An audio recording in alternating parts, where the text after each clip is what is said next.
Hello friends, we're back and I know you've missed this face. Thank you for joining us this morning on Facebook Live. Today Nick and I are coming to you from the Science of Sharks exhibit and we're going to be talking about, you guessed it. I wonder what, Taylor? Sharks. Many of you know this week is Shark Week on the Discovery Channel. Some of our colleagues from the Anderson Cabot Center for Ocean Life were actually featured tagging sharks in the Bahamas last year on a program called Monster Tag. Unfortunately, one of the misconceptions people get from Shark Week is that sharks are giant man-eating beasts. This couldn't be further from the truth. Of approximately 500 species of sharks in the wild, 80% will never grow beyond 4 feet in length, meaning your average third grader is bigger than your average shark. And fun fact, absolutely none of them are man-eating beasts. They're not eating people. They're not super interested. Today we are here to answer those questions I'm sure you've all been itching to ask about sharks, but more specifically we want to highlight an aspect of sharks that is very, very, very important for their survival: shark reproduction. That's right. Yep. So first, a little bit about sharks. There's really no such thing as the average shark. One of the most interesting things about sharks is their incredible diversity. Sharks can be found in just about every ocean habitat, eat a wide variety of things from tiny plankton to large fish and even seals. And this also probably explains their diversity. Over hundreds of millions of years, sharks have evolved to be perfectly designed to live in this wide range of habitats and to efficiently catch the prey of choice. Their reproductive strategies are also surprisingly diverse, but before we dive into that, the mamas and the papas. Yeah, we're going to talk about one of my father's favorite bands growing up, the Mamas and the Papas. In this reference, though, we're going to be talking about Mama and Papa Sharks. Yeah. So before we get into the babies, let's talk about those moms and those pops. One of the questions we get a lot from visitors, particularly upstairs in the Shark and Ray Touch Tank, is how do you tell which ones are girls and which ones are boys? It's a little bit tricky to point out in the Shark and Ray Touch Tank because there is currently only one male animal on exhibit, and it's our male leopard whiptail stingray. There are no male sharks in the exhibit. So we figured we'd clue you guys in on if you pass a shark on the street, the best way to identify whether it's a male or a female. The easiest way to tell if you're looking at a male or female shark is to look for claspers. Only male sharks, and rays as well, have claspers. Claspers are actually an anatomical structure that extends from behind the shark's pelvic fins, and they're used for internal fertilization. They sort of look like two little pencils sticking out underneath the shark towards the back of their body. In many species, male sharks are smaller or may have different colors than female sharks of their species, but there's always an exception to the rule, so this isn't sort of a foolproof way to identify males from females. But yeah, look for those claspers. For most species, shark mating is somewhat of a mystery, to be honest with you. Despite their popularity, there just isn't a lot that we know about shark mating. Courtship and mating simply hasn't been observed in lots of species. We do have some evidence, but it's just not across the board. We do know that that in some species, the males will actually twist around the female's body, like such, or maybe swim parallel to their mate, like this. Sometimes shark mating can actually even look a little bit aggressive, too. The male will actually bite onto the female's fins or onto her back to hold on during mating. But don't worry, sharks are built for this tough lifestyle. They heal very quickly, and some female sharks have even developed thicker skin to tolerate these love bites. And we're not going to demonstrate that one for you. It's probably for the best. Yeah. All right, so on to baby sharks. So one of my favorite parts of our Science of Sharks exhibit is our shark life cycle wall, which is what we're standing in front of today. I mean, who doesn't love baby animals? Right. Am I right? No, yeah. You're right. All right. You're correct. If you weren't paying close attention, you also might miss the egg cases on this wall, and that's actually what we have showing you down here today. These egg cases have been carefully collected and put in these mini tanks, and the tanks are backlit so that you can see the baby sharks growing and developing inside of their eggs. It's very cool. Not all sharks lay eggs, however. This again kind of goes back to their incredible diversity. There are actually 3 common methods of shark reproduction. Some sharks lay eggs. Others, like those large open ocean species, give live birth. And some sharks lay eggs but carry the eggs internally until they hatch. We'll start off with egg laying today. Sharks that lay eggs are typically living in shallower water and in habitats that are good for hiding those eggs. This can mean wrapping an egg case around some seaweed or a mangrove tree root like you'll see upstairs in the Shark and Ray touch tank, or by wedging the egg case in between some rocks or coral. This strategy usually allows mom to have slightly more offspring since she doesn't have to carry those babies internally.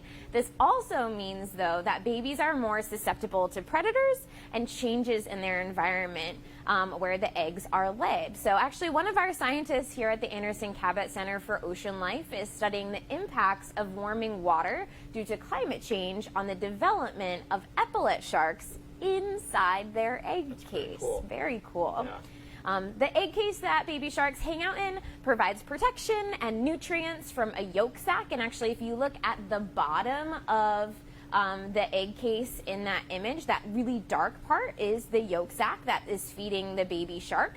And egg cases can look different from species to species.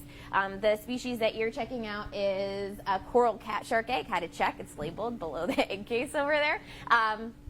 But species like horn sharks, their egg cases are actually spiral, which is really cool. Baby sharks typically hatch out somewhere between 5 to 9 months after they have been laid, and they come out a miniature version of their parents. Pretty cool. Most of the sharks here at the New England Aquarium do in fact lay egg cases, and our aquarists will carefully check each egg case to see if it's fertilized. And if it is, they'll bring it behind the scenes to monitor the development and growth of the baby sharks. My good friend Sarah Tempesta is our resident shark mom. She is responsible for the shark rearing here at the aquarium. I think that it's really cool. Sarah actually has an entire set of tanks behind the scenes where she does all of that shark rearing. So she's actually behind the scenes in the West Wing where we are. She closely monitors the eggs, but also juvenile sharks and rays as they grow in those tanks, which is really cool. Some of those shark pups will actually end up right here in this tank, in our pups tank. We have 2 species of shark in this tank. We have Epaulette sharks and coral cat sharks. You have to look kind of carefully though, because they like to snuggle in underneath the rocks in the exhibit. Our Epaulette sharks come from a breeding pair behind the scenes, but our coral cat sharks, their moms and dads are actually just one tank over in our adult tank in our life cycle wall. So we will raise them up behind the scenes, but not all of them will end up in this shark nursery. Some of them will actually go upstairs to the Shark and Ray touch tank, and other animals we'll use for live animal presentations. And some, in fact, most of our male babies will be sent to other zoos and aquariums. Remember, no boys upstairs in the Shark and Ray touch tank. So that is the primary strategy for our sharks here at the aquarium, but it is, as we mentioned, not the only strategy, so I'll hand it over to Nick to talk about those other 2 major strategies of reproduction. Right on. Thank you, Taylor. Yeah. So let's start by talking about live birth. Some sharks actually have the ability to give live birth. A great example of that would be tiger sharks. And if you're downstairs here in the Science of Sharks exhibit, you can see a couple of different things related to tiger sharks. There's actually a big model of a tiger shark in the center of the room. And there's also a great ultrasound video of tiger shark pups inside their mom's uterus off to our right, to Taylor's right here, right next to where the egg cases are hanging up. So that's really, really cool. Baby sharks develop inside their mother's body, and they receive nutrients and oxygen through an umbilical cord that connects the baby to mom, kind of in a similar way to mammals. However, unlike mammals, baby sharks are on their own basically from the time they are born. Sharks do not provide paternal care for their offspring. So, That's one method. And let's go to our last method, live bearing. Which This is the one is so cool. It's the one that Yeah. Taylor was talking a little bit about. Sort of a combination of the first two methods that we discussed. So, sharks will carry their eggs internally, and the babies will hatch while still inside of their mom's body. In this method, it appears as if the mom is actually giving live birth, but the pups are supported by a yolk sac first inside their egg case inside of their mother, in the same way that sharks that lay eggs externally help them to nourish themselves as well. There's also another interesting phenomena that occurs in sharks that are live bearing. This is where things get a little bit crazy. The first pup to hatch will sometimes eat the other eggs inside of their mother. A great example of that is sand tiger sharks, and we have a little bit of a history of working with sand tiger sharks here at the aquarium. Sand tiger moms actually have 2 uteruses, and the first pup to hatch in each of the uteruses will not only eat the unfertilized eggs, but may also cannibalize their siblings. So, sand tiger sharks only have 2 pups at a time, but these pups are pretty well nourished and should be pretty fit. But man, talk about survival of the fittest overall. It's a pretty dynamic way to have offspring, for sure. Good to be the oldest sibling, right, Nick? I guess it is. Yeah. I know a little bit about that as well. I think we both know a little bit about that, right, Sarah? Okay, yeah, so let's talk a little bit about shark conservation as well. So actually, that point, Nick, brings us to one of the reasons that sharks are really vulnerable animals. Now, vulnerable might not be a word that you usually associate with sharks, but many species of sharks are threatened or endangered. And one of the reasons for this has to do with their reproduction. Sharks are slow growing and late to mature, and this means they have to survive long enough to even reach reproductive age. They have long pregnancies, and they have relatively few offspring at one time, especially compared with other fish, which can lay millions of eggs at a shot. Sharks also tend to reproduce once a year, or some species once every other year. This slow and steady growth and birth rate makes sharks very susceptible to overfishing. So we might catch a shark before it even has a chance to have offspring, and we often fish for sharks at a rate which is much higher than the rate that they are being replaced in their population. So they're not kind of keeping up with the number that's being taken out of the ocean. So sharks are just simply not a sustainable seafood. No, they're not at all, right, Taylor? Yeah. Yet on average, about 100 million sharks are actually pulled from the ocean every year for their meat or for their fins. Sharks are a very important part of their ecosystem. They help to keep fish populations balanced below them on sort of the food chain, on the food pyramid. They target sick or injured fish within their ecosystems as well, which helps to prevent the spread of disease and keeps the entire communities of animals actually more healthy than they were. Fortunately, by talking about this problem within our own communities, we can actually help to change trends and support legislation that protects our sharks. And there's some great legislation actually here in Massachusetts that does a lot to protect sharks as well, too. Yeah, very cool. Okay. I think at this point, we would like to open up the floor to any questions we might have from our audience this morning. Again, if you haven't posted a question yet and now one has popped into your brain, type it in, send it along. Emily will convey it for us. So, Emily, do we have any questions this morning? And actually, while Emily's looking for questions too, you guys might not be able to see this well on camera, but our sharks in the pup tank right now are being fed too, so there's a little bit of action in here. If you guys are able to sort of zoom in or catch this on Baby on sharks the on the video right move. Now. Baby sharks doing some eating. Yeah. All right. Cool. I think it looks like we might have a question out there. The things that people call mermaids' purses. Yeah. Are those actually really shark eggs? Amazing question. So, mermaid's purse is a term for a shark egg. Usually, if you're seeing one here in New England, though, it is not always a shark. It is often a skate. So, another common question we get upstairs in the Shark and Retouch tank is like, what's the difference between skates and rays? Well, actually, one of the major difference is that skates lay eggs, and rays give live birth. And skate eggs and shark eggs look really similar, at least the types of shark eggs that we have here. But again, different sharks lay different types of egg cases. So if you were in the Indo-Pacific, a mermaid's purse would look totally different than maybe what you would associate it with here. Yeah, great question. And yeah, just to describe that that image that Taylor was talking about there. So the egg cases are sort of small, and they have little tendrils coming off each side, and so it does kind of look like, would you call that maybe a clutch, Taylor? Yeah. If you will, like Wow. a clutch bag. Really pulled that out, Nick. Yeah. No big deal. No big deal. I'm proud of you. Yeah. And yeah, depending on the species of shark, they're typically rather small, but Yeah. they can be a little bit larger too. So, Awesome. Yeah. Cool. What's your favorite shark species? Whoa. Oh, favorite shark species?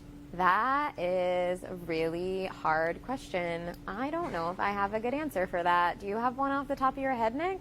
Well, you know, I don't know that I could pick one either, but I do love talking about our sharks at the aquarium. I think one really cool thing about one particular species of shark that we've been sort of touching on a little bit is our Epaulette sharks. Epaulette sharks are long, slender-bodied sharks that have these big, dark patches on their shoulders to sort of mimic the epaulette patches that are on shoulders uniforms. I think those guys are really, there's some more food goes into the tank over here. I think those guys are really interesting for a lot of reasons.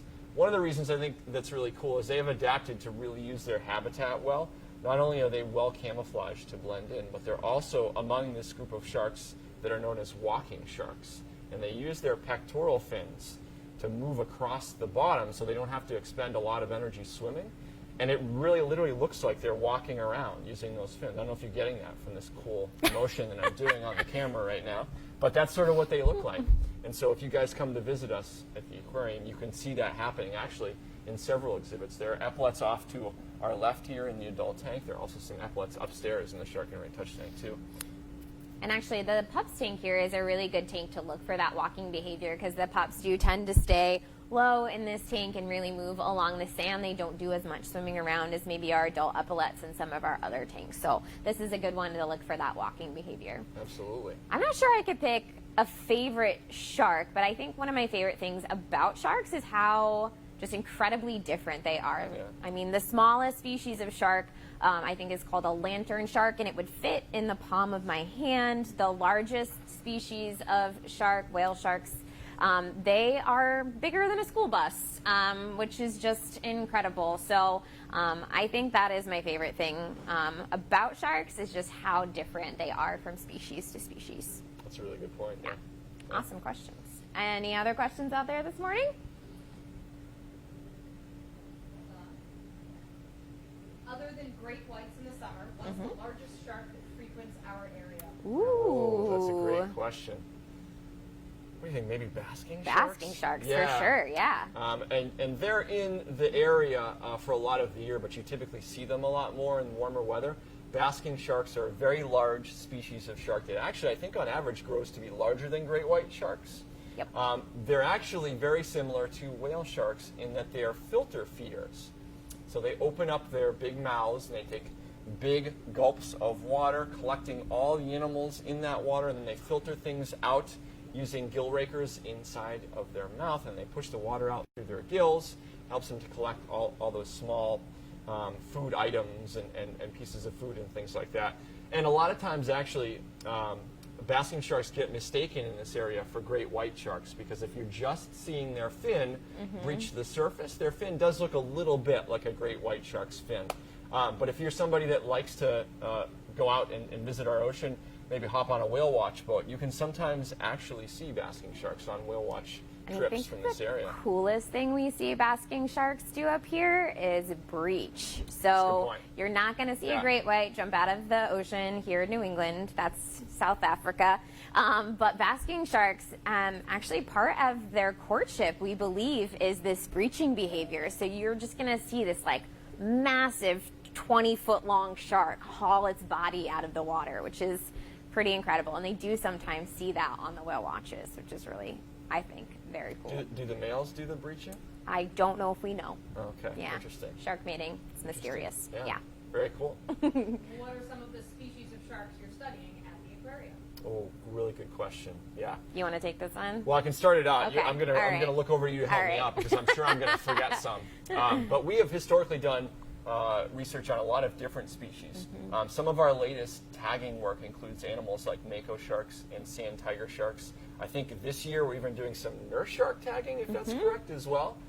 Trying to study the patterns of those animals and do things like complete their life cycle, which basically means try to figure out where these animals are living from when they're born all the way up until they actually reproduce and potentially die as well. Trying to sort of patch together all the places that they spend their time, because that type of information can help us to obviously protect them better. Yeah. For sure, yeah.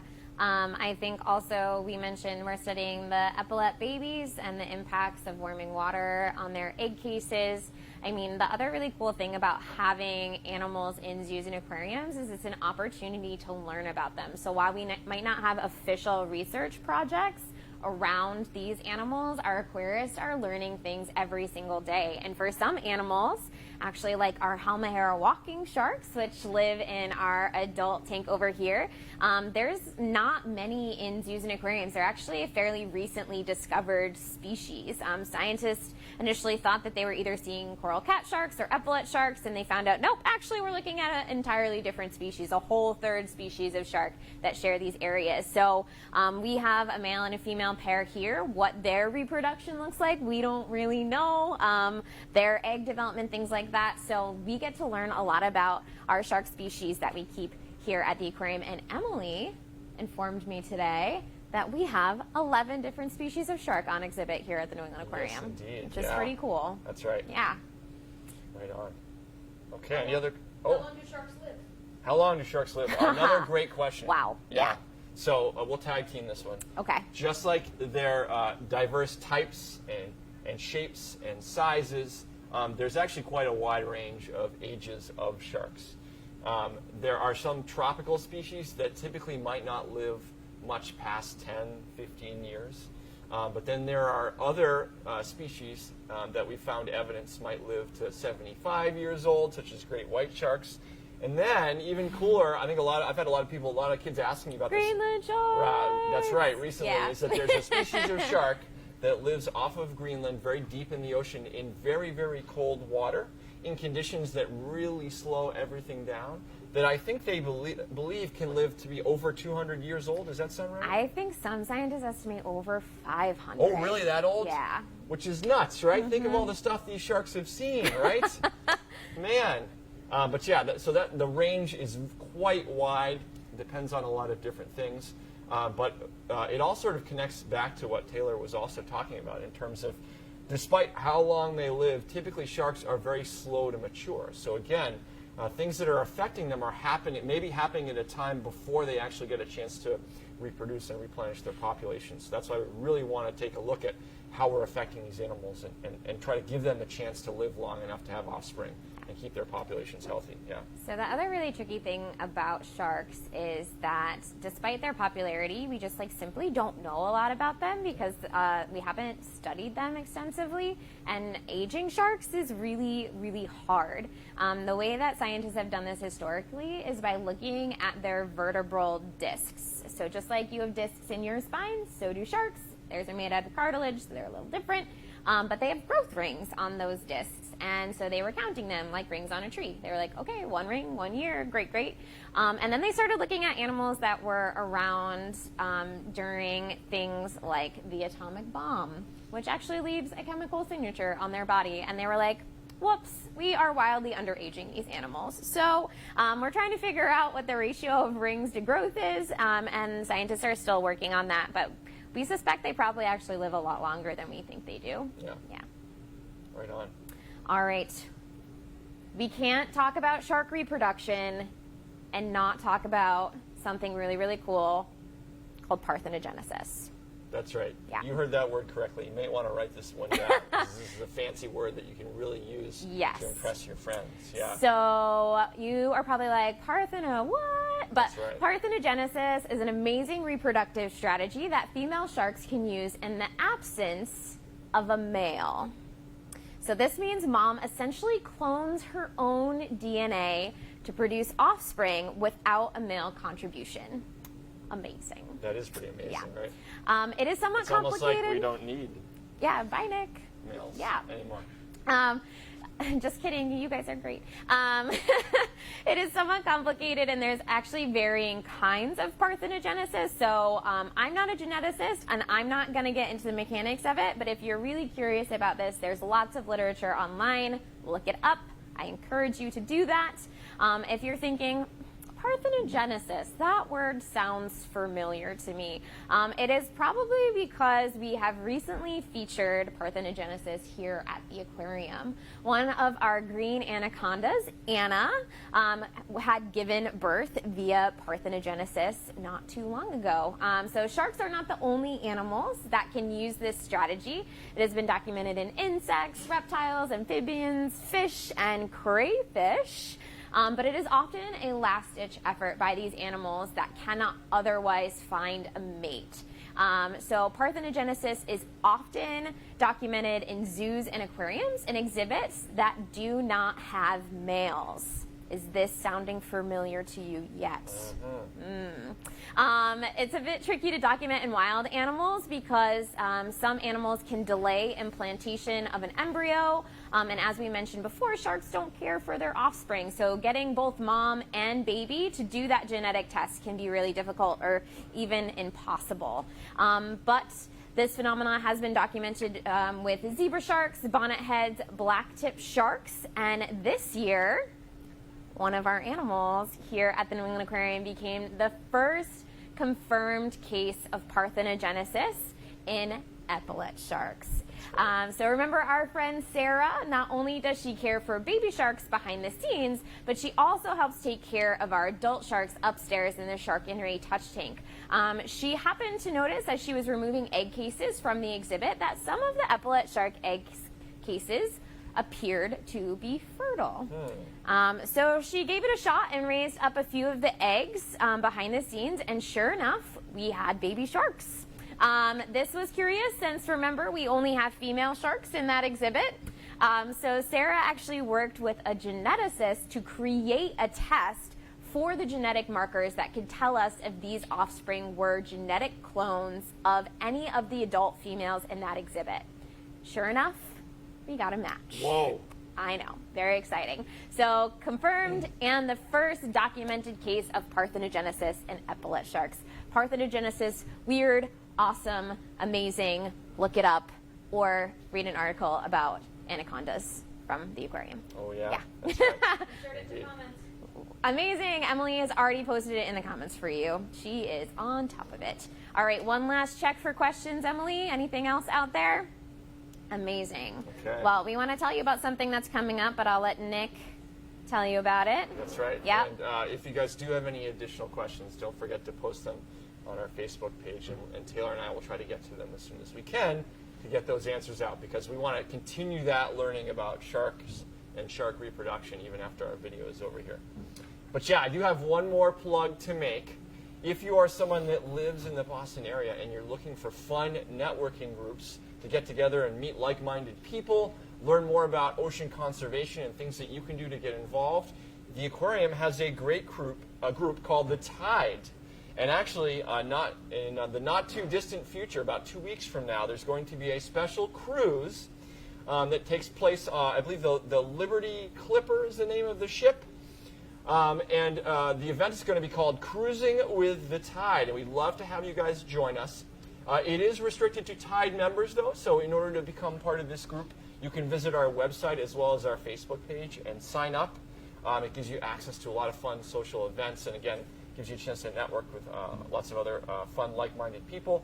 And obviously, I have to mention that one of the highlights of this cruise is going to be that you get to spend time with, that's right, Taylor and Nick. We're going to be on the boat, cruising with the tide. We're going to be talking about how climate change has affected the Boston area, some of the ways that all of you guys can get involved with trying to make a difference in your own communities to address the problems created by climate change. So it should be a really fun event. It's taking place on August 15th from 6 to 8 p.m. And again, we're leaving on the Liberty Clipper boat. But again, if you want to find out more information about this event, visit the aquarium's website as well as our Facebook page too. www.neaq.org. Bam. Okay, guys, that brings today's First Friday Facebook Live to a close. Again, thank you guys for joining us. Big shout out to Carol, our super fan. Hey, Carol. And also shout out to our amazing crew. You can't see them, but there's like, let's count, 1, 2, 3, 4. There are 5 people down here helping us make this possible. So thank you to all of you guys. That's a really good point. Yeah. Helping us out and making Facebook Live possible. And thank you to you guys, because we wouldn't have Facebook Live without our Facebook Live audience. So tune in next month for another episode of First Friday Facebook Live. Bye, guys.